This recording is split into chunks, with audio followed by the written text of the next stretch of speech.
ഞാനിന്ന് ഒരു കഥ പറയാൻ പോയാണ്. കഥയിലെ നായിക ഒരു പെങ്കൊച്ചാണ്. ഒരുപാട് സ്വപ്നങ്ങളും ആഗ്രഹങ്ങളും ഉള്ളൊരു പെങ്കൊച്ച്. ഏതൊരാളുടെ ജീവിതത്തിൽ ഏറ്റവും വലിയ വഴിത്തിരിവെന്ന് പറയുന്നത് 10ാം ക്ലാസ്സാണ്. ആ 10ാം ക്ലാസ്സിൽ നല്ല മാർക്കൊക്കെ വാങ്ങിച്ച് ജയിച്ച സന്തോഷത്തിൽ മുട്ടായിയൊക്കെ വാങ്ങിച്ച് അവളവളുടെ വീട്ടിലേക്ക് നടന്നു വരികയാണ്. അപ്പോൾ അവളുടെ വീടെന്ന് പറയുമ്പം 4 വശത്തും വേലിയോ മതിലോ ഒന്നുമില്ല. അപ്പം വീട്ടിലേക്ക് പോകുന്നതും വരുന്നതും ഒക്കെ പുറത്തിരിക്കുന്ന ഒരാൾ നോക്കിയാൽ കൃത്യമായിട്ട് കാണാം. അപ്പോൾ അവൾ വീട്ടിൽ പകൽ സമയത്ത് ഒറ്റയ്ക്ക് ഉണ്ടാവാറുള്ളൂ. ഇത് സ്ഥിരമായിട്ട് നിരീക്ഷിക്കുന്ന ഒരുപാട് ആളുകൾ ഉണ്ടായിരുന്നു. അയൽവക്കത്തൊക്കെ ഉള്ളവർ സാധാരണ നമ്മളെ നോക്കാറുണ്ടല്ലോ, അതുപോലെ തന്നെ അവളെ ഇങ്ങനെ നോക്കാറുള്ള ആൾക്കാരുണ്ടായിരുന്നു. എല്ലാ ആൾക്കാരും ഒരുപോലെ അല്ല, നിങ്ങൾക്കറിയാമല്ലോ. അങ്ങനെ സന്തോഷപൂർവ്വം മുട്ടായി വാങ്ങിച്ച് വന്ന് അവളെ വീട്ടിലേക്ക് കതക് തുറന്ന് കയറുന്നു. ഈ പെങ്കൊച്ചിനെ ഫോളോ ചെയ്തുകൊണ്ട് 2 കഴുകൻ കണ്ണുകൾ കടന്നു വരുന്നുണ്ടായിരുന്നു. അകത്ത് കയറി ഒരു 5 മിനിറ്റ് ആയപ്പോൾ വീടിൻ്റെ കതകിന് തട്ടുന്നത് കേട്ടിട്ട് ഈ കൊച്ചു വന്നിട്ട് ആ കതക് തുറക്കുന്ന സമയത്ത് ഒരാൾ വന്നിട്ട് വാതിൽക്കൽ നിൽക്കുകയാണ്. പരസ്പര ബന്ധമില്ലാതെ കുറച്ച് കാര്യങ്ങൾ സംസാരിക്കാൻ ശ്രമിക്കുമ്പോൾ ആ കുട്ടി ദേഷിച്ചുകൊണ്ട് കതക് തിരിച്ച് അടയ്ക്കാൻ വേണ്ടി ശ്രമിക്കുന്ന സമയത്ത് ഈ വന്ന ആചാരബാഹുവായ ആൾ കൈവച്ചിട്ട് തിരിച്ച് ആ കതക് അടയ്ക്കാതിരിക്കാൻ വേണ്ടി പുഷ് ചെയ്യുകയാണ്. അവൾ സർവ്വശക്തിയും വെച്ചിട്ട് നോക്കി, പക്ഷേ ഒരു രക്ഷയില്ലെന്ന് നമുക്ക് മനസ്സിലായി. കതക് അവളെ കൊണ്ട് അടയ്ക്കാൻ പറ്റില്ല. ഈ ആൾ അകത്തേക്ക് കടന്ന് വന്നുകൊണ്ടേയിരിക്കണം. ഒന്നും പന്തിയല്ലെന്ന് മനസ്സിലായപ്പോൾ ആ കുട്ടിക്ക് വേറെ വഴിയൊന്നും ഇല്ലായിരുന്നു. നേരെ പുറകുവശത്തേക്ക് ഓടി പുറകുവശത്തെ കതകിൻ്റെ കുറ്റിയെടുത്ത് അവിടുന്ന് പുറകു മുറ്റത്തിലേക്ക് ഇറങ്ങിയിട്ട് അവൾ നേരെ ഓടി അയലത്തെ വീടിൻ്റെ മുറ്റത്തേക്ക് ചെല്ലുകയാണ്. 2 വീടേ അയലത്തുള്ളൂ. ഒരിടത്ത് ഫ്രണ്ട് റോഡാണുള്ളത്. 2 വീടുകളുണ്ട്. പുറകിലും വെറുതെ അയ്യം കിടപ്പുള്ളായിരുന്നു. 2 സൈഡിൽ 2 വീടാണുള്ള. ഒരു സൈഡിൽ ആളുണ്ടായിരുന്നില്ല. ഒരു സൈഡിൽ ആളുള്ളടത്തേക്ക് അവൾ ഓടി ചെല്ലുകയാണ്.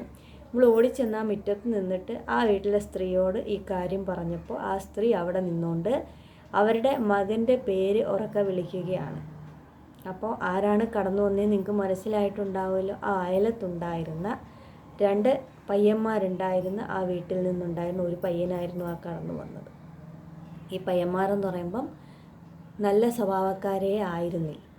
ഈ കുട്ടി പലപ്പോഴും അത് ജീവിതത്തിൽ ചെറിയ കുട്ടിയായിരിക്കുമ്പോഴാണ് അവരവിടെ താമസത്തിന് വന്നത്.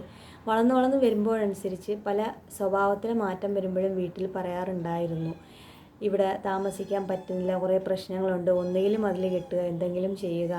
കാരണം പലപ്പോഴും ഈ കുട്ടി മുറ്റത്തൊക്കെ ഇറങ്ങി നിൽക്കുന്ന സമയത്ത് കണ്ണാടി വെച്ചിട്ട് വെട്ടം അടിപ്പിക്കുക, ഇങ്ങനെ വല്ലാത്ത രൂപത്തിൽ നോക്കിക്കൊണ്ട് നിൽക്കുക എന്നുള്ള കാര്യങ്ങളൊക്കെ ഈ പെങ്കൊച്ചിന് പന്തികേടായിട്ട് തോന്നുന്നുണ്ടായിരുന്നു. പക്ഷേ വേറെ വഴിയൊന്നും അവളെയായിട്ട് പോകാൻ വേണ്ടി സ്ഥലമില്ലാത്തതിനാൽ അമ്മ അവിടെ തന്നെ താമസിച്ചു. അത് മറ്റൊരാളെ വീടായതുകൊണ്ട് അവിടെ മതിൽ കെട്ടാനോ വേലി കെട്ടാനോ ഒന്നും പറ്റുന്നുണ്ടായിരുന്നില്ല. പകൽ സമയത്തിൽ അവളവിടെ ഒറ്റയ്ക്കാണ്. സ്കൂളിൽ പോകണ്ടാത്ത ദിവസങ്ങളിൽ അവൾ ഒറ്റയ്ക്കാണ്. എത്ര സമയങ്ങളിൽ അവൾ വന്ന് പോവും, കതക് പൂട്ടും, താക്കോലുകൊണ്ട് വെക്കുമെന്നെല്ലാം അറിയാവുന്ന ആൾ തന്നെയായിരുന്നു അയലത്തുള്ളത്. അങ്ങനെ അവൾ ഒറ്റയ്ക്ക് ചെന്നിട്ട് അവൾക്ക് വേണ്ടി അവിടെ ദേഷിച്ച് സംസാരിച്ച് കരഞ്ഞുകൊണ്ട് തിരികെ വീട്ടിലേക്ക് വരുന്നു. 5 മിനിറ്റിന് മുമ്പേ ഒരുപാട് സന്തോഷത്തോടു കൂടി മുട്ടായിപ്പൊതികളുമായിട്ട് വന്നു കയറി അവൾ വീണ്ടും ആ വീട്ടിലേക്ക് കരഞ്ഞുകൊണ്ട് വന്നു കയറി. ഒരുപാട് അന്ന് കരഞ്ഞു. അന്ന് ഉച്ചയ്ക്ക് അവളെ അമ്മ ആഹാരം കഴിക്കാൻ ജോലി സ്ഥലത്ത് നിന്ന് വന്നപ്പോൾ ആ കൊച്ച് കാര്യങ്ങളൊക്കെ പറഞ്ഞു. അവരെ അമ്മയും ചെന്നു കുറച്ച് അവരുമായിട്ട് ദേഷിച്ച് സംസാരിക്കുന്നു, തിരികെ വരുന്നു. അന്നൊരു വൈകുന്നേരമായി. അന്ന് വൈകുന്നേരം തൊട്ട് ബന്ധുക്കളെല്ലാം അറിയിക്കുകയാണ് ഈ കാര്യങ്ങൾ. അങ്ങനെ ആ അടുത്ത ഒരാഴ്ചത്തേക്ക് ബന്ധുക്കളൊക്കെ ഇങ്ങനെ വരാൻ തുടങ്ങി. വരുന്ന ബന്ധുക്കളൊക്കെ പറയുന്ന സൊല്യൂഷൻ 1 or 2 ദിവസത്തേക്ക് ആരുടെയെങ്കിലുമൊക്കെ വീടുകളിൽ ചെന്ന് നിൽക്കുന്നുള്ളതാണ്. പഠിച്ചുകൊണ്ടിരിക്കുന്നൊരു കുട്ടിയാണ്, അവൾക്ക് ഇനിയും സ്വപ്നങ്ങളുണ്ട്. അവൾ പറയുന്നൊരു കാര്യമുണ്ട്, അവൾക്ക് സ്വന്തമായിട്ട് സ്ഥലം കിടപ്പുണ്ട്, ഒന്നുകിൽ അവിടെ പോയി താമസിക്കുക, അതല്ലെന്നുണ്ടെങ്കിൽ ആ സ്ഥലം വിറ്റിട്ട് എവിടെയെങ്കിലും സ്വന്തമായിട്ട് വാങ്ങിച്ചിട്ട് ഒരു കൂട്ടുകാരി അടുത്തുള്ള ഒരു സ്ഥലത്ത് താമസിക്കണമെന്ന് അവൾ നിർബന്ധം പിടിച്ചുകൊണ്ടേയിരിക്കുകയാണ്. കാരണം തൊട്ടടുത്തൊരാളുണ്ടെന്നുണ്ടെങ്കിൽ ഓടിച്ചെല്ലാ ഒരു സ്ഥലം ഉണ്ടാവും, നമുക്ക് വേണ്ടിയിട്ട് ഒന്ന് സംസാരിക്കാൻ ഒരാളുണ്ടാവും എന്നാണ് അവളുടെ ചിന്ത. പക്ഷേ വരുന്ന ഒരാൾ പോലും ആ ഒരു കാര്യത്തിലേക്ക് അടുക്കുന്നില്ല. കാരണം ആ സ്വത്ത് അവരുടെയൊക്കെ നോട്ടത്തിൻ്റെ എന്താ പറയുക, അവരൊക്കെ കൈക്കലാക്കാൻ വേണ്ടി വെച്ചിരിക്കുന്ന സ്വത്തായിരുന്നു. അത് അവൾക്ക് എത്താതിരിക്കാൻ വേണ്ടിയിട്ട് അവൾ എങ്ങനെയെങ്കിലും ഇല്ലാതാവട്ടെ എന്ന് ചിന്തിക്കുന്ന ആൾക്കാരായിരുന്നു ആ ബന്ധുക്കൾ. ഒരാഴ്ച ബന്ധുക്കളെ പോക്കുവരവിന് ശേഷം വീണ്ടും അവിടെ തന്നെ അവൾ താമസിക്കാൻ തുടങ്ങി. രാത്രിയാവുമ്പോൾ അവൾ പുറത്തിറങ്ങാത്ത ഒരവസ്ഥയായി. രാത്രി വെളിയിലൊരു ടോയ്ലറ്റ് മാത്രമേ ഉള്ളൂ. അങ്ങനെ അവൾക്ക് വെളിയിലെ ടോയ്ലറ്റ് ഒന്ന് ഉപയോഗിക്കാൻ വെളിയിലിറങ്ങാനേ പേടിയായിട്ട് അവൾ ഒരു ബക്കറ്റ് അകത്തേക്ക് വെച്ചിട്ട് ആ ബക്കറ്റിലേക്ക് ബാത്റൂമായിട്ട് ഉപയോഗിക്കാൻ തുടങ്ങി. പകൽ അവൾ ഒരു ജന്നൽ തുറന്നിടുമായിരുന്നു ഈ വീട്ടിൻ്റെ സൈഡിൽ. ആ ജന്നലിൽ കൂടെ ഓരോ കാര്യങ്ങൾ നമുക്ക് കാണിക്കാൻ തുടങ്ങിയപ്പോൾ ആ ജനൽ ഭാഗത്തേക്ക് അവൾക്ക് വരാൻ പറ്റാതെയായി. കിഴക്കുവശത്തെ കതവ് തുറന്നിടുമ്പോൾ ആ ഭാഗത്തേക്ക് വന്നിരുന്ന് പല കാര്യങ്ങളും ചെയ്യുമ്പോൾ അങ്ങോട്ടും വരാൻ പറ്റാതായി. ആകെ ഒരു ജയിൽ ജീവിതമായി. പിന്നീട് ആ കൊച്ച് ഒരു ദിവസം പോലും ഉറങ്ങാതെ ഇങ്ങനെ രാത്രിയിൽ ഇരിക്കാൻ തുടങ്ങി.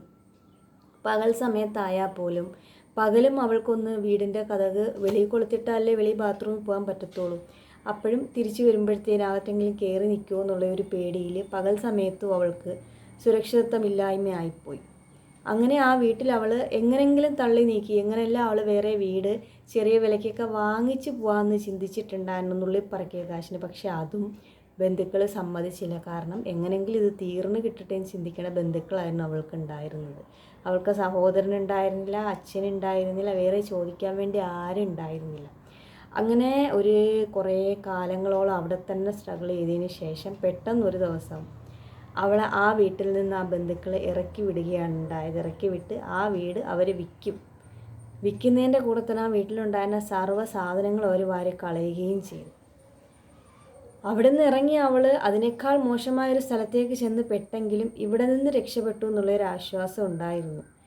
ആ ഇറങ്ങുന്ന സമയത്ത് അവളെ മനസ്സിലുണ്ടായിരുന്ന ചിന്ത അവളുടെ വസ്തു അവൾക്ക് വിറ്റിട്ട് വേറെ എവിടേക്കെങ്കിലും പോകാം, എന്തെങ്കിലും ചെയ്യാമെന്നുള്ളതായിരുന്നു. പക്ഷേ എന്നിട്ടും അവൾക്കൊന്നും ചെയ്യാൻ പറ്റില്ല. അങ്ങനെ പിന്നെയും പിന്നെയും അവൾ സ്ട്രഗിൾ ചെയ്യപ്പെട്ടുകൊണ്ടേയിരുന്നു. അവൾ അപമാനിക്കപ്പെട്ടുകൊണ്ടേയിരുന്നു. അവൾക്കൊരിക്കലും അങ്ങനെ ഒരു വീട്ടിലേക്ക്, സ്വന്തം വീട്ടിലേക്ക് കാലെടുത്ത് വെക്കാനോ സമാധാനമായിട്ട് രാത്രി ഉറങ്ങാനോ പറ്റിയതേ ഇല്ല. അവൾ ഇന്നും ഉറങ്ങാതെ തന്നെ രാത്രികൾ കഴിച്ചു കൂട്ടുന്നൊരു പെങ്കൊച്ചാണ്. ഞാൻ ഈ പറഞ്ഞ പെങ്കൊച്ച് വേറെ ആരുമല്ല, ഞാൻ തന്നെയാണ്.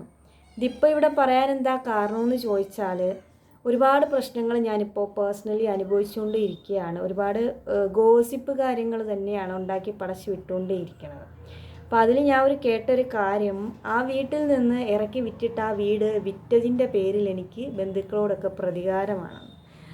ആ വീട്ടിൽ എൻ്റെ ജീവിതം എങ്ങനെ ആയിരുന്നു എന്നുള്ളത് ഏറ്റവും നന്നായിട്ട് അറിയാവുന്ന ആൾക്കാരാണ് അവർ. ഇപ്പോൾ ഈ വീഡിയോ കണ്ട നിങ്ങളിൽ പലർക്കും അത് മനസ്സിലായിട്ടുണ്ടാവും. ഒരു സ്ത്രീ എന്ന നിലയിൽ നിങ്ങൾ ഏറ്റവും കൂടുതൽ ആഗ്രഹിക്കുന്ന ഒരു കാര്യമുണ്ട്, സുരക്ഷിതത്വം. നിങ്ങൾക്കൊന്ന് ടോയ്ലറ്റിൽ പോകാൻ, സമാധാനം ടോയ്ലറ്റിൽ പോകാൻ കഴിയാമെന്ന് പറയുന്നത് തന്നെ ജീവിതത്തിൻ്റെ ഏറ്റവും സുരക്ഷിതത്വത്തിൻ്റെ ഏറ്റവും വലിയൊരു ശതമാനത്തിൽ വരുന്നൊരു കാര്യമാണ്.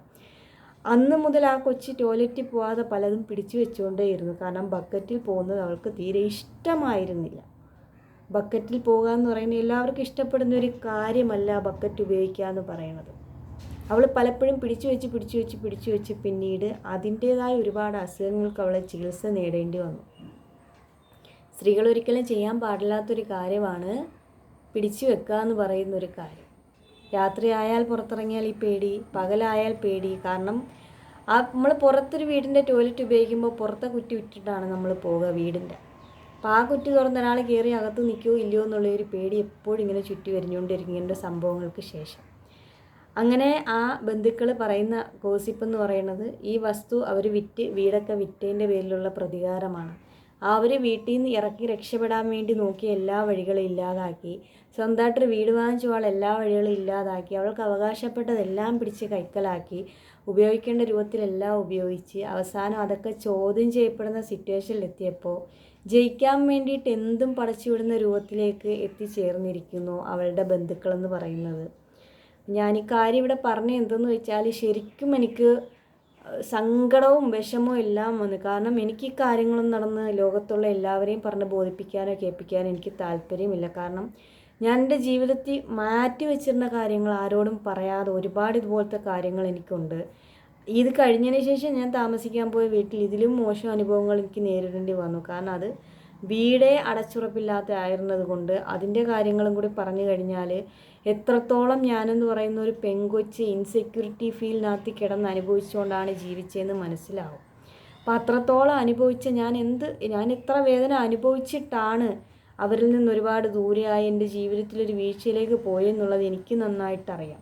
പക്ഷേ ഇതെനിക്ക് മറ്റുള്ളവരെ പറഞ്ഞ് ബോധ്യപ്പെടുത്തേണ്ട ആവശ്യമൊന്നുമില്ല. പക്ഷേ ഇതിങ്ങനെ ഗോസിപ്പിംഗ് ആയിട്ട് ഇങ്ങനെ പറഞ്ഞു പറഞ്ഞപ്പോൾ പുറത്തുള്ള ആളുകൾ ചിന്തിക്കുന്നൊരു കാര്യമുണ്ട്, എല്ലാ വേണേലും ചെയ്തു കൊടുക്കുക എന്ന് പറയുന്ന പണക്കാരായ ബന്ധുക്കളുള്ളപ്പോൾ അവൾക്ക് അഹങ്കാരം ഉണ്ടായിട്ടല്ലേ അവൾ അവരുമായിട്ട് കൂട്ടാവാണ്ട് ദൂരെ മാറി നിൽക്കണത്, അവൾ അഹങ്കാരിയായിട്ടല്ലേ എന്ന് പറഞ്ഞിട്ട് ഭയങ്കര നമ്മളെ മോശപ്പെടുന്ന രൂപത്തിൽ ഇങ്ങനെ പറഞ്ഞ് പോയിക്കൊണ്ടേയിരിക്കും ആൾക്കാർ. ആൾക്കാരെ നോക്കുമ്പോൾ അവരെന്ത് വേണേലും ചെയ്തു തരാമെന്ന് പറഞ്ഞുകൊണ്ടിരിക്കുന്നു. അവർക്ക് ആവശ്യം പോലെ പണമുണ്ട്, അവർക്ക് എന്നെ ഭയങ്കര ഇഷ്ടമാണെന്ന് പറയുന്നു ആളുകളുടെ മുന്നിൽ. പക്ഷേ ഇത്രയും ഇഷ്ടമുള്ള ആളുകളിൽ നിന്ന് എനിക്കുണ്ടായ അനുഭവങ്ങൾ ഏതാണെന്ന് ഞാൻ ഈ ലോകത്തോട് തുറന്നു പറയാൻ വേണ്ടിയുള്ള വളർച്ച എനിക്ക് എത്തിയിട്ടില്ല. കാരണം ഞാൻ ഒരു സെലിബ്രിറ്റി ഒന്നുമല്ല.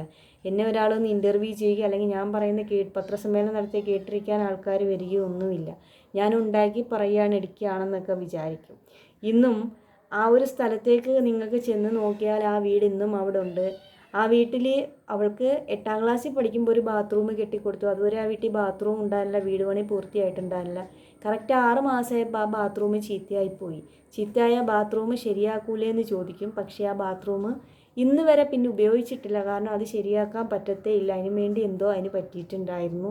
അവിടെ അത് ശരിയാക്കാനുള്ള ആ സൗകര്യം അവിടെ ഉണ്ടായിരുന്നില്ല. അതിന് എന്തൊക്കെയോ വേറെ കാര്യങ്ങൾ. പക്ഷേ ആ വീട് വിറ്റെന്ന് പറഞ്ഞിട്ട് വാങ്ങിയ ആൾ പിന്നീട് വാടകയ്ക്ക് കൊടുത്ത സമയത്ത് അവിടെ പുതിയൊരു ടോയ്ലറ്റ് കെട്ടിയതിന് ശേഷം, വേറെ ഒരു ടോയ്ലറ്റ് കെട്ടിയതിന് ശേഷമാണ് കൊടുക്കുന്നത്.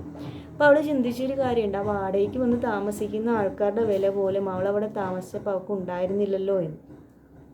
പുറത്തുനിന്ന് ഒരാൾ വന്ന് താമസിക്കാൻ വരുമ്പോൾ അവരുടെ അടുത്ത് പറയാൻ പറ്റുമോ, നിങ്ങൾ ബക്കറ്റ് ഉപയോഗിച്ചോ, നിങ്ങൾക്ക് ഇതേ ഉള്ളെന്നൊക്കെ പറയാൻ പറ്റില്ലല്ലോ. പക്ഷേ ഇതുപോലൊരു ആളാവുമ്പം, ചോദിക്കാൻ ആരും വരാത്തൊരാളാവുമ്പോൾ എന്ത് വേണമെങ്കിലും നമുക്ക് ആവാമല്ലോ. അത് ബാത്റൂമില്ലാതെ കിടന്നാലെന്താ, അടച്ചുറപ്പില്ലാതെ കിടന്നാലെന്താ, പുറത്താരും അറിയുന്നില്ലല്ലോ. പുറത്ത് ഞങ്ങൾ നന്മമരം കളിച്ചിട്ട് ഞങ്ങൾ എന്തും തയ്യാറായ സ്നേഹസമ്പന്നരായ ആൾക്കാരാണെന്ന് ഞങ്ങൾ പറഞ്ഞുകൊണ്ട് നടന്നോളാം. അകത്ത് അവിടെ കിടന്ന് അനുഭവിക്കാനുള്ള അനുഭവിച്ചൂടെ. പിന്നെ ഇതുപോലെ ജനിക്കുന്നവരല്ലേ, അച്ഛനില്ലാത്തവരൊക്കെ ആൾക്കാർ ഇങ്ങനെയാണ് ജീവിക്കേണ്ടത്. അവർ ഉയരാൻ പാടില്ല, അവർ സ്വന്തമായിട്ട് ജീവിക്കാൻ പാടില്ല. ഇത്രയും ഞാൻ അനുഭവിച്ചുകൊണ്ടിരിക്കേണ്ട ഞാൻ കുഞ്ഞു കുഞ്ഞു വീടുകൾ വാങ്ങിച്ചു പോകാൻ അവസരം നോക്കിയിട്ട് പോലും സമ്മതിച്ചിട്ടില്ല. അത്രയും സ്നേഹമുള്ള ആൾക്കാർ, അവരുടെ കയ്യിൽ 1 രൂപയുടെ ചിലവും വരുന്നില്ല. ഞാൻ എൻ്റെ വഴിക്ക് ജീവിച്ച് പോകുമ്പോൾ അതിന് പോലും സമ്മതിക്കാതിരുന്നവരെങ്ങനെയാണ് ഈ സ്നേഹസമ്പന്നത പറയുന്നതെന്ന് എനിക്ക് മനസ്സിലാവുന്നതേ ഇല്ല. ഇത്രത്തോളമൊക്കെ മോശമായി ചെയ്ത ആൾക്കാർക്ക് ദൈവം ഒരു ശിക്ഷയും കൊടുക്കുന്നില്ലല്ലോ എന്ന് ഓർത്തിട്ട് എനിക്ക് എന്നോട് തന്നെ ചില സമയത്ത് പുച്ഛം തോന്നാറുണ്ട്. ഞാനിപ്പോൾ പ്രാർത്ഥിക്കാറൊന്നുമില്ല. കാരണം എനിക്ക് എന്നോട് തന്നെ ദേഷ്യം. കാരണം അത്രയ്ക്കും നമുക്ക് പല ദിവസങ്ങളിലും നമ്മൾ ഈ ഓരോരുത്തർ വന്ന് എൻ്റെ അടുത്തൊക്കെ ഷൗട്ട് ചെയ്ത് സംസാരിക്കും. വഴി കൂടെ ഒക്കെ പോകുമ്പോൾ ഭയങ്കര മോശമായിട്ട് സംസാരിക്കും. ഒത്തിരി പണം ബന്ധുക്കൾക്ക് ഉള്ളതിൻ്റെ അസൂയ, അതാ ഞാൻ അവരുടെ പണത്തിനപ്പുറം ഒരുപാട് കാര്യങ്ങൾ എൻ്റെ ജീവിതത്തിൽ ഞാൻ നേടിയിട്ടുണ്ട്. പണം കൊടുത്താൽ കിട്ടാത്ത കാര്യങ്ങൾ, അതൊന്നും അവരുടെ മക്കൾക്ക് നേടാൻ കഴിഞ്ഞില്ല. അത് എനിക്കും അവർ നഷ്ടപ്പെടുത്തിയതേ ഉള്ളൂ. അങ്ങനെ അവർക്ക് ചെയ്യാൻ പറ്റുന്ന ആൾക്കാരാണെന്നുണ്ടെങ്കിൽ എന്തിനാണ് ഞാൻ എൻ്റെ വഴിക്ക് ജീവിച്ചു പോകാൻ പോയപ്പോൾ അതിൽ പോലും എനിക്ക് അവകാശപ്പെട്ടത് അവർ പിടിച്ചു വെച്ചിരുന്നത് എന്തിനാണ്? എനിക്കൊരു കുഞ്ഞ് വീട് വാങ്ങിച്ച് ജീവിക്കാൻ പോകുന്നതിന് അതും സമ്മതിക്കാതിരുന്നത് എന്തിനാണ്? പിന്നെ ഈ നടന്നിട്ട് ഇത്രയും അനുഭവിച്ച എന്നെ വെച്ചിട്ട് ഉള്ള കാര്യങ്ങൾ അതുപോലെ പറയണം. ഞങ്ങളെ മിസ്റ്റേക്കാണ്, ഞങ്ങളെ തെറ്റാണ്, ഞങ്ങളെ സ്വാർത്ഥതയാണ് എന്ന് പറഞ്ഞാൽ അത് കറക്റ്റുള്ള കാര്യമാണ്. ഞങ്ങളെന്തും ചെയ്തു കൊടുക്കുക, ഞങ്ങൾ എന്തെല്ലാം കാര്യങ്ങൾ ചെയ്തുകൊണ്ടിരിക്കുകയാണെന്നൊക്കെ പറഞ്ഞിട്ട് കള്ളത്തരം പറയുമ്പോൾ എത്രത്തോളം മോശപ്പെട്ട മനസ്ഥിതിയുള്ള ആൾക്കാരാണെന്നൊന്ന് ചിന്തിച്ച് നോക്കിയാൽ മതി. എനിക്കുള്ള 2 കുടുംബം ഒന്നിനൊന്നിനും വെച്ച് ഒരു ഫാമിലി പറയണം ഞങ്ങൾ തങ്ങന്മാരാണ്, ഞങ്ങൾ ഭയങ്കര വലിയ ആൾക്കാരാണ്, ഞങ്ങൾ എന്ത് തെറ്റ് ചെയ്താലും ദൈവം ഞങ്ങളെ ശിക്ഷിക്കില്ല, ഞങ്ങൾക്ക് ദൈവത്തിന് പ്രിയപ്പെട്ട ആൾക്കാരാണ് ഞങ്ങളെന്ന് പറയണത്. ഒരു കുടുംബത്തിലുള്ളവർ പറഞ്ഞു ഞങ്ങൾക്ക് ആവശ്യം പോലെ ക്യാഷുണ്ട്, ഞങ്ങൾ ഓടിയിടന്ന് ഹജ്ജൊക്കെ ചെയ്തിട്ട് ഞങ്ങൾക്കങ്ങ് പുറത്ത് തരുമല്ല. പക്ഷേ ഒരു ഹജ്ജൊക്കെ സ്വീകരിക്കണം എന്നുണ്ടെങ്കിൽ ഓരോ വ്യക്തിയോടും ചെയ്ത കാര്യങ്ങൾക്ക് നിങ്ങൾ പോയി പൊരുത്തം ചോദിക്കണം. ഞാൻ ഒരാൾക്കും പൊരുത്തം കൊടുക്കില്ല എന്ന് ഞാൻ പറഞ്ഞിട്ടുണ്ട്. കാരണം ഞാനെന്ന് പറയുന്ന ഒരാൾ എൻ്റെ ജീവിതത്തിൽ അത്രയ്ക്ക് അനുഭവിച്ചതിന് ശേഷമാണ് ഒരു വീഴ്ച വീണത്. എനിക്ക് നടക്കാൻ പറ്റാതെ കിടക്കുന്നപ്പോൾ ഡോക്ടർ എൻ്റെ അടുത്ത് പറഞ്ഞത്, ഒരു പേഷ്യൻ്റ് എന്നീ കൊച്ചിനെ ആരെങ്കിലും പറഞ്ഞു കഴിഞ്ഞാൽ, ബാക്കിയുള്ള എൻ്റെ കൂട്ടുകാരോട് കൂടി പറഞ്ഞതാണ് അവിടെ എന്നെ കാണാൻ വന്ന കുട്ടിക്ക് എന്തെങ്കിലും അസുഖം ഉണ്ടെങ്കിലേ ഇതിനെ പേഷ്യൻ്റ് എന്ന് പറയാൻ പാടുള്ളൂ. ഇതിന് അസുഖമുള്ള കുട്ടിയല്ല, ഇതിനെ പേഷ്യൻ്റായിട്ട് നിങ്ങൾ കാണരുത്, അങ്ങനെ ഇതിനെ മാറ്റി നിർത്തരുത്. ഈ കുട്ടിക്ക് ഒരുപാട് കാര്യങ്ങൾ ചെയ്യാനുള്ളതാണ്, മിടുക്കത്തിയാണെന്നാണ് പറഞ്ഞത്. ഇന്ന് വരെ ഒരു ഡോക്ടേഴ്സ് എനിക്കൊരു അസുഖമുണ്ടെന്ന് അവർ പറഞ്ഞിട്ടില്ല. ഓവർ ടെൻഷൻ എന്ന് മാത്രമേ അവർ എഴുതി വെച്ചിട്ടുള്ളൂ. ആ പേപ്പേഴ്സ് എല്ലാം എടുത്ത് നോക്കിയാൽ കാണാം. ഈ ഓവർ ടെൻഷൻ ഒരു പ്രത്യേക ഡേറ്റിന് ശേഷം എങ്ങനെയാണ് ഉണ്ടായത്? പിടിച്ച് വെച്ച് ഞാനിങ്ങനെ പോയി ഉറങ്ങാൻ പറ്റാതെ പോകുന്നു, പകലിരിക്കാൻ പറ്റാതെ പോകുന്നു, ടോയ്ലറ്റ് പോകാൻ എല്ലാം പിടിച്ചിട്ടുണ്ട്. പക്ഷേ അവസാനം അങ്ങനെ പിടിച്ച് വെച്ചിരുന്ന് ഞാൻ നേടിയത് ഇത്രയും പോയപ്പോൾ എനിക്ക് താങ്ങാൻ പറ്റുന്നില്ല. കാരണം ഞാൻ ഇത്രയൊക്കെ സഹിച്ചിട്ട് അത് ഇത്രയും നേടിയത് എന്തിനായിരുന്നു? എനിക്കിനി ഒരുപാട് കാര്യങ്ങൾ ചെയ്യാനുണ്ട്. എനിക്കെൻ്റെ ജീവിതത്തിൽ ഇങ്ങനെ നേടാനുണ്ടെന്ന് തോന്നിക്കാൻ വേണ്ടിയുള്ള കാര്യങ്ങളാണ്. എനിക്കതിൽ പലതും ഇൻസ്പിറേഷൻ തരുന്നുണ്ടായിരുന്നു, സന്തോഷം തരുന്നുണ്ടായിരുന്നു, സ്വപ്നം കാണാൻ എന്നെ പഠിപ്പിക്കുന്ന പല കാര്യങ്ങളും അതിന് ഞാൻ നേടിവെച്ചത്. അതെല്ലാം എനിക്ക് ഒരുമിച്ച് പോയപ്പോൾ എനിക്കെൻ്റെ ലോകമാണ് പോയത്. ഇത്രയൊക്കെ സഹിച്ചിട്ട് ഇത്രയൊക്കെ നേടി എന്നെ അപമാനിക്കുന്ന പോലെയാണ് ഇതൊക്കെ കേട്ട് നിന്നിട്ട് എൻ്റെ അടുത്ത് വന്ന് അനാവശ്യം പറയുന്ന ഓരോ നാട്ടുകാരെ എനിക്ക് തോന്നണത്. ഞാനിപ്പോൾ പറയാറുണ്ട്, ഞാൻ ഒരിക്കലും ഇനി എവിടെയെങ്കിലും ഒരു സദസ്സിൽ ചെന്നിട്ട് എൻ്റെ അടുത്ത് ഏതാണെന്ന് ചോദിച്ചാൽ സ്ഥലം ഞാൻ പറയില്ല, എനിക്ക് സ്ഥലമില്ല, ഞാൻ നാടോടിയാണെന്ന് പറയും. ഇങ്ങനെയൊക്കെ ചെയ്ത് ഈ നാടിൻ്റെ പേര് അഭിമാനപ്പെടുത്തുന്ന രൂപത്തിലാക്കി എനിക്ക് ഇത്രയേറെ പ്രശ്നങ്ങൾ അവരുണ്ടാക്കി തന്നിട്ടുണ്ടെങ്കിൽ അറ്റ്ലീസ്റ്റ് എന്താണ് സത്യാവസ്ഥയെന്ന് പോലും തിരക്കാൻ ഇങ്ങനെ കാശുള്ളവർ പറയുന്നതിനെല്ലാം തുള്ളുന്നുണ്ടെങ്കിൽ ഞാനെന്തിനാ അവരെ പ്രതിനിധീകരിച്ച് പോയി നിൽക്കണത്? എൻ്റെ വായിലൂടെ എന്തിനാ നാടിൻ്റെ പേര് ഞാൻ പ്രശസ്തമാക്കി കൊടുക്കുന്നത്? ഞാനെന്ന് പറയുന്ന ഒരു വ്യക്തിയുടെ ഒരു കടലാസ് കഷ്ണം നഷ്ടപ്പെട്ടതിന് പോലും ഒരു വിലയുമില്ല. എനിക്ക് നഷ്ടപ്പെട്ടതൊക്കെ എത്രത്തോളം വിലപ്പെട്ടതാണെന്നുള്ളത് ഈ ലോകത്ത് അവരുടെ ആർക്കെങ്കിലും ആയിരുന്നുണ്ടെങ്കിൽ എന്നെ എന്തുവായിരുന്നു പെരുമാറുക, തിരിച്ചായിരുന്നുണ്ടെങ്കിൽ. പക്ഷെ ഞാനായതുകൊണ്ട് മാത്രം അതിനൊരു വിലയില്ല. പോട്ടെ പോട്ടെ പോട്ടെ പോട്ടെ എന്ന് പറഞ്ഞൊരു തള്ളക്കമാണ്. എല്ലാം പോട്ടെ പോട്ടെ പോട്ടെ എന്ന് വെച്ചാൽ എൻ്റെ ഇന്നുകൾ നഷ്ടപ്പെട്ട എനിക്ക് എങ്ങനെയാണ് നാളെ ഉണ്ടാവുക? ഇന്ന് ഞാൻ സന്തോഷിക്കാത്ത ഞാൻ നാളെ ഏതെങ്കിലും കാലമായിട്ട് സന്തോഷിക്കുമ്പോൾ ഉട്ടോപ്യൻ ചിന്താഗതിയായിട്ട് ഞാൻ ജീവിക്കണോ? ഏതെങ്കിലും ഒരു കാലഘട്ടത്തിൽ ഞാൻ ജീവിക്കും എന്നുള്ള ചിന്തയിൽ ഞാൻ ജീവിക്കണോ? ഇനി എത്രത്തോളം ഞാൻ കിടന്ന് ഈ ഭൂമിയിൽ സ്ട്രഗിൾ ചെയ്യേണ്ടി വരും? ഞാൻ അപ്പോഴും ഡോക്ടേഴ്സിൻ്റെ അടുത്ത് വർഷത്തിൽ ഒരിക്കൽ എനിക്ക് റിവ്യൂവിന് പോയാൽ മതിയാ, ഒരു അപ്പോയിൻമെൻറ്റ് എനിക്ക് നഷ്ടപ്പെടാതിരിക്കാൻ ട്രിവാൻഡ്രം സ്റ്റേജ് തരാം. അപ്പോൾ എല്ലാം ചെല്ലുമ്പോൾ ഡോക്ടറിനോട് ചോദിക്കുന്ന ഒരു ചോദ്യമുണ്ട്, ഡോക്ടറെ എനിക്കിനി ഒരിക്കലും പഴയ ആളാവാൻ പറ്റില്ലേന്ന്. ഞാനത് ചിരിച്ചിട്ടാണ് ചോദിക്കുന്നത്, പക്ഷേ ഡോക്ടറിന് അറിയാം ഞാനത് വിഷമിച്ചാണ്. ഡോക്ടർ പറയും ആവൂടോ, എല്ലാം ഓക്കെ ആവും. ഇതുവരെ ഞാൻ പിന്നെ ഓടിയിട്ടില്ല, ചാടിയിട്ടില്ല, വള്ളിച്ചാട്ടം ചാടുമായിരുന്നു, സ്കിപ്പിങ് ഞാൻ അത് ചെയ്തിട്ടില്ല. ചക്ക കളിക്കുമ്പോൾ 1ാം സ്ഥാനത്താണ് ഞാൻ ചെയ്തിട്ടുള്ള, നടക്കുമ്പോൾ എല്ലാവരെക്കാട്ടി 1ാം സ്ഥാനത്താണ്, ഞാൻ അങ്ങനെ നടന്നിട്ടില്ല. കുന്നിൻ്റെ മേളിൽ കയറി താഴോട്ട് ഓടും, ഞാൻ അങ്ങനെ ചെയ്തിട്ടില്ല. ഞാൻ വെയിറ്റ് നന്നായിട്ട് എടുക്കുമായിരുന്നു, ഞാനത് ചെയ്തിട്ടില്ല. എല്ലാ കാര്യത്തിലും നല്ല സൗണ്ടിൽ സംസാരിക്കുമായിരുന്നു, നന്നായിട്ട് മെമ്മറൈസ് ചെയ്യുമായിരുന്നു. ഒറ്റ പ്രാവശ്യം കൊണ്ട് പല കാര്യങ്ങളും എനിക്ക് പെട്ടെന്ന് ഗ്രാസ്പ് ചെയ്യാൻ പറ്റുമായിരുന്നു. ആ കാര്യങ്ങളെല്ലാം പോയി. ഞാനെന്ന് പറയുന്നൊരു വ്യക്തിയെ എന്നിൽ നിന്ന് എൻ്റെ കോൺഫിഡൻസ് പോയി, വിശ്വാസം പോയി. എന്താ പറയുക, നമുക്കൊരു സ്ട്രെങ്ത് ഉണ്ടാവുമല്ലോ, നമുക്ക് കുറേ സ്വപ്നങ്ങൾ ഉണ്ടാകുമ്പം, അതുപോലും എനിക്ക് നഷ്ടപ്പെട്ടു പോയി. ഞാനെന്ന് പറയുന്നൊരു വ്യക്തി ആ മരിച്ചു പോയി എന്നാണ് ഞാൻ കരുതുന്നത്. അന്നത്തോടു കൂടി ആ ഒരാൾ മരിച്ചു പോയി. ഇപ്പോൾ അതിൻ്റെ ഒന്നുമല്ലാത്തൊരാൾ, ആത്മാവ് നഷ്ടപ്പെട്ട ഒരു ശരീരം മാത്രം ഇങ്ങനെ പോകുന്നു എന്നാണ് ഞാൻ വിശ്വസിക്കണം. അതിങ്ങനെ ഉന്തിത്തള്ളി കൊണ്ടുപോകുന്ന പാടെ എനിക്ക് മാത്രം അറിയാം. ആത്മഹത്യ ചെയ്യാത്തത് എനിക്ക് കാര്യങ്ങളൊക്കെ ഒരു ദിവസം എനിക്ക് ലോകത്തോടൊന്ന് പറയണം. ആ പറഞ്ഞതിന് ശേഷം ഞാൻ മരിച്ചു പോലും വേണ്ടില്ല, അല്ലെങ്കിൽ ഇതിലും വലിയ വലിയ ഗോസിപ്പുകൾ വീണ്ടും വരും. ആ ഗോസിപ്പുകൾ പറഞ്ഞു വരുത്ത ആൾക്കാരാണ്. കാരണം പണം എങ്ങനെ ഉണ്ടാക്കി കഴിഞ്ഞാലും കുറച്ച് പണം കയ്യിലുണ്ടെങ്കിൽ, അല്ലെങ്കിൽ ഏതെങ്കിലും ഒരു പൊസിഷനിൽ നമ്മൾ ഇരിക്കുകയാണെന്നുണ്ടെങ്കിൽ പിന്നെ എല്ലാവർക്കും അത് മതി. അതാണ് എല്ലാവരും പിടിച്ചിങ്ങനെ പോണത്. അല്ലാതെ ഈ സാധാരണക്കാരെ ആൾക്കാരൊക്കെ ആത്മഹത്യയുടെ വഴി തേടുന്നത് എന്തെന്ന് പറയുക, അവരെ സത്യം നമ്മൾ മനസ്സിലാക്കാതിരിക്കണേ. ഇവരെത്ര ഉറക്കെ വിളിച്ചു വന്നാലും ആരും കേൾക്കാൻ കാണില്ല. മരിച്ചു കഴിഞ്ഞാൽ ഉടനെ ഇങ്ങനെ ആൾക്കാർ പറയും, ജോയി എന്തുവാ കാര്യമെന്ന് അറിഞ്ഞിരുന്നുണ്ടെങ്കിൽ ഒന്നും പറഞ്ഞു ചെല്ലും. ഇതേ ആൾക്കാരൊക്കെ അവർ വിളിച്ചിട്ടുണ്ടാവും. അന്നേരം അവർ ഫോൺ എടുത്തിട്ടില്ല, അവരെ സംസാരിക്കാൻ കൂടെ ഉണ്ടാവില്ല. ജീവിച്ചിരിക്കും നമ്മൾ എത്ര അപകടത്തിൽപ്പെട്ടാലും എത്ര ഉറക്കം നിലവിളിച്ചാലും ആരും വരില്ല. പക്ഷെ മരിച്ചു കഴിഞ്ഞാൽ പിറ്റേന്ന് കൊണ്ട് #ഇടാൻ നമുക്ക് ആൾക്കാരുണ്ട്. ചിലപ്പോൾ കൊടി പിടിച്ചിട്ട് സമരം ചെയ്യാൻ നമുക്ക് ആൾക്കാർ. ഒരാഴ്ചത്തേക്ക് ഭയങ്കര മാർക്കറ്റാണ് നമുക്ക്. ജീവിച്ചിരിക്കുമ്പോൾ ഇതൊന്നും വേണ്ട. ആരെങ്കിലും പറയുന്ന കേട്ടിട്ട് ആരെങ്കിലും നേരെ ചാടിത്തുള്ളി പോവുക. ഇങ്ങനെ ചാടിത്തുള്ളി വരുന്നവരുടെ നിങ്ങളെ വീട് കൂട്ടി താക്കോലിഞ്ഞതാ, അത് കൊണ്ടുപോയിട്ട് ഞാൻ തെരുവിൽ കിടക്കുന്നവർ കൊടുക്കാം. നിങ്ങൾ തെരുവിൽ പോയി കഴിഞ്ഞതൊക്കെ കഴിഞ്ഞു നിങ്ങൾക്ക് വിശ്വസിക്കാൻ പറ്റുമോ? എന്നിട്ട് പോയി നിങ്ങൾ കിടക്കുക, അത് പറ്റത്തില്ല. അത് ഞങ്ങളെ കഷ്ടപ്പെട്ട് ഉണ്ടാക്കിയ സ്വത്താണ്. അല്ലെങ്കിൽ ഒരു കാര്യം ചെയ്യാം, നിങ്ങൾക്ക് 3-4 അടി ഞാൻ കുറ്റി നോക്കി തന്നിട്ട് 2 ചീത്തയും വിളിക്കാം പബ്ലിക്കായിട്ട് സ്ഥലത്ത് വെച്ച്. നിങ്ങൾ പറയും ദൈവ വിധിയായിരുന്നു എന്ന് പറഞ്ഞിട്ട് നിങ്ങൾ തിരിച്ച് വീട്ടിൽ പോകുമോ എന്നോട് പ്രതികരിക്കാതെ? അതും പറ്റത്തില്ല. ഞാൻ പറഞ്ഞാൽ അതുപോലെ തന്നെയാണ് എൻ്റെ കാര്യവും. എനിക്കുണ്ടായ എൻ്റെ പേഴ്സണലി ഉള്ള കുഞ്ഞു കുഞ്ഞു സന്തോഷങ്ങൾ പോലും എനിക്ക് നഷ്ടമായിട്ട് ഞാൻ ആ വേദനയിൽ ഇങ്ങനെ കഴിഞ്ഞുകൂടി പോയിക്കൊണ്ടിരിക്കുമ്പോൾ വീണ്ടും വീണ്ടും വീണ്ടും ഇങ്ങനെ കുത്തി കീറിക്കൊണ്ടിരിക്കുകയാണ്. ഏതെങ്കിലും ഒരു മനസാക്ഷി കുത്ത് 1% ഉള്ളവരാണെന്നുണ്ടെങ്കിൽ അവർ ചെയ്ത് തെറ്റാണ് അവർ വന്ന് പറയുക, ഞങ്ങൾക്ക് തെറ്റ് പറ്റിപ്പോയി, ഞങ്ങളെ കയ്യിലെ മിസ്റ്റേക്ക് കൊണ്ടാണ് ഒരാളുടെ ജീവിതത്തിൽ സംഭവിക്കാൻ പാടില്ലാത്ത വേദനകളൊക്കെ ഉണ്ടായത്, ഇനിയും ഞങ്ങളത് ആവർത്തിക്കാൻ പാടില്ല, ഞങ്ങൾ ഹജ്ജ് ഉംറയൊക്കെ ചെയ്യണമെന്നൊക്കെ പറയണു. അപ്പം ഞങ്ങൾ ഈ ചെയ്യുന്നതിലൊരു അർത്ഥം ഉണ്ടാവണ്ടേന്ന് പറയേണ്ട ആൾക്കാരാണ്. അങ്ങനെ പറഞ്ഞു കൊടുക്കേണ്ട പള്ളിയിലെ മുസ്ലിയാർ ഉൾപ്പെടെ എൻ്റെ അടുത്ത് ആശുപത്രിയിൽ നിന്ന് ഞാൻ തിരിച്ചു വന്നിട്ട് ഈ കാര്യങ്ങൾ വരുന്നത് നിൻ്റെ തോന്നലാണ്, ഞാൻ ആശുപത്രികൾ ഇത്ര അനുഭവിച്ചിട്ടുള്ള നിൻ്റെ തോന്നലാണ്.